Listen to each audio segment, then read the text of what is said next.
Today's Sunshine Note is titled Drugs, Sex, Harleys, and Grapes. Gangs, drugs, booze, and tattoos. Mr. Rice's testimony had all the elements to make any fifth grader pant with envy. Fresh off the streets and into the classroom, Mr. Rice would say, "I'm not proud of this, but I ran with the meanest gangs in Phoenix. In my old neighborhood, the most popular form of transportation was the stretcher. The local gun shop had a back-to-school sale. The school song was a police siren, and we were all honor students. Yes, Your Honor, no, Your Honor." As the story unfolded before wide-eyed fifth graders, Mr. Rice eventually came to the part about collapsing on the cold cement slab in Reform School, surrendering his life to Jesus. That's when God called him to teach and minister to street kids like him. In my mind, nobody ranked as cool as Mr. Rice. He even preferred we call him Bob outside the classroom. Too cool. He took us for airplane rides, horseback trips, and ice cream shop.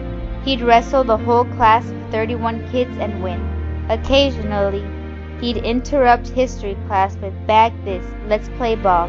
And every other Thursday, we'd stay over at Cedar Brook School to help Mr. Rice host a program for inner-city street kids. It was the Thursday evening that got to me.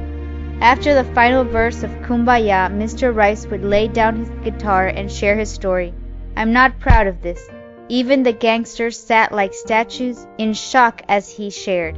As I listened to his story, a curious feeling swallowed me. It was envy. You see, I didn't have a story, at least not one that anybody cared to hear. At the tender age of 6, I knelt at family worship and asked God to cleanse me of things such as spitting on my sister, stealing grapes at Harry's market, and making a ruckus in church. What good is a sissy testimony like that? I asked myself. So I wrote a new one. I planned to turn it in for extra credit in hopes that Mr. Rice would read it as a worship for the street kids. I'm not proud of this, I scribbled in my 10-year-old handwriting. But last summer I blew $50,000 that I made dealing drugs. The opener was sure to evoke gasps from even the hardest criminals. I guess I got into the wrong crowd. It all started with a bottle of glue. My girlfriend and I were having problems communicating. My parents were hassling me about my long hair. And my pet gerbil died. What was there to live for? So I went into my closet and popped the cap off a bottle of glue. I inhaled the dangerous fumes until the clothes hangers started telling me dirty jokes.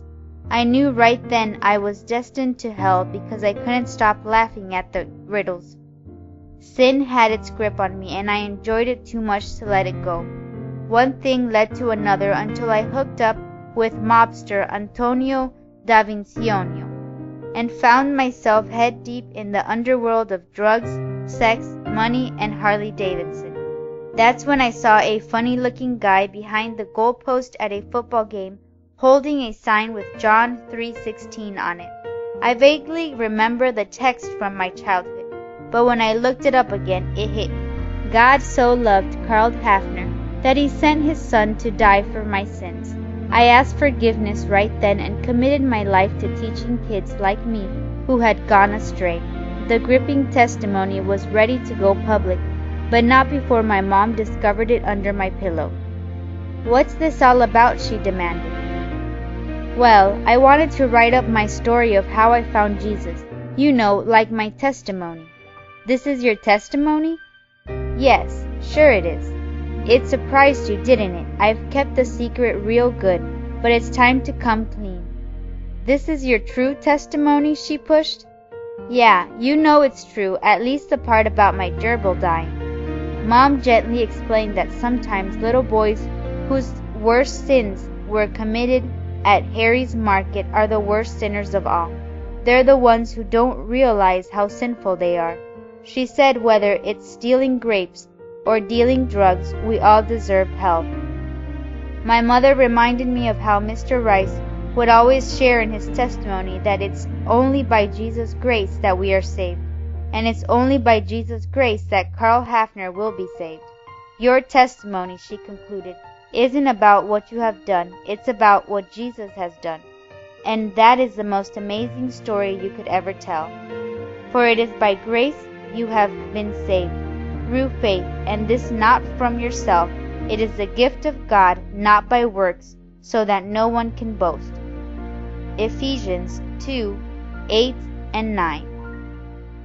Have a wonderful day.